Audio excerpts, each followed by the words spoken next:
Hi, in this video for the woven Hexi flower bowls, which you see right here, the pattern includes directions for a large and a small. You're going to be using a stiff double-sided fusible interfacing. We recommend Craftex Plus, but you can also use Pellon's 72F, that's also called Peltex 2. What you're going to do is you're going to take fabric and you're going to fuse fabric to both sides. Now you need to make 2 of these for each bowl. They can have the same fabric on both sides like this does, or you can have different fabrics if you want to. I would do the same fabric first because it'll help you to know which piece you're working with as you're weaving. The next thing that you'll want to do is, in the pattern, there are 2 templates, a small and a large, and you want to use freezer paper. Trace these templates, or one of them, on freezer paper, and then iron that onto your fabric sandwich. Trace it all the way around, and then cut it out. And we recommend the Karen K. Buckley scissors. They have a very sharp point. They're wonderful to cut through. So once you have cut your shape out, then you're going to zigzag stitch your edges. So I'm going to move over here, and you're going to zigzag stitch all the way around with a satin stitch. You may have to go around once or twice, but you're going to do both of your pieces. Also, stick a pin in the center so that you'll know which side you stitched on. After you've finished satin stitching all the way around, then you're going to draw a hexagon shape in the middle and follow the directions to draw that hexagon shape. You're also going to draw some lines and stitch on some lines across the bottom of the bowl.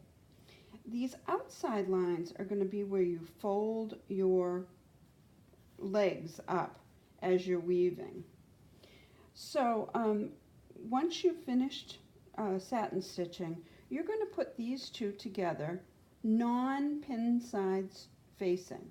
So the legs are going to be going in opposite directions. You can see the legs going in this direction on the bottom one and in this direction on the top one. Just place them so that the bottoms of the legs match, the V's kind of match in between. But as you go around and as you weave them, this will become more obvious. So fold 2 pieces up like that. You'll have kind of a heart shape or a V shape. Then you're going to take your next piece right here. Hopefully you can see this. And you're going to fold it up behind that pink piece, the outside piece. The orange is the inside and the pink is the outside. And clip. Just match those top rounded edges and clip. Then you're going to work with the next 2 pieces. You're going to fold one up and then fold the second one up underneath like this and clip. Fold the next 2 pieces up, one underneath, and clip. Fold one up, one underneath, clip. And this is the small one that I'm working with. Fold one up, fold one underneath, matching those top round edges, clip, and then fold the last one up and clip. So you're going to have a piece that looks like this all the way around. Your next step is you're simply going to fold the top rounded edge down like that.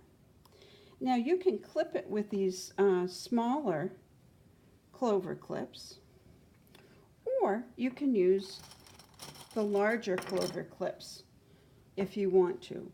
Fold that piece down and clip. Fold those petals, I call them in the pattern, down, and clip all the way around, fold it down, and clip, fold it down, clip, and one last one, fold it down, and clip. Now, you can't keep the clips on forever, so you're going to have to do something to tack these pieces together. And so you'll notice on here, I've got buttons on top of where these joints meet. I've got layered buttons on this one. I have a single button on this one, so you can do either. I'm going to move over here a little bit. I recommend a thimble, and I like leather thimbles, a size 5 millimeters needle, and these are needle pullers. If you've never used them before, they help you pull the needle through, and these are going to be very thick pieces to work with. You'll also need a size 12 weight thread, and you can use Aurifil, sulky, or some embroidery floss. What you're going to do to tack these together is you're simply going to tack the petals down, and I'm using yellow. You want to use a coordinated thread so you're not going to see this. You're going to tack the petals down. You want to sew once or twice, and you're going to sew once or twice right in this area here.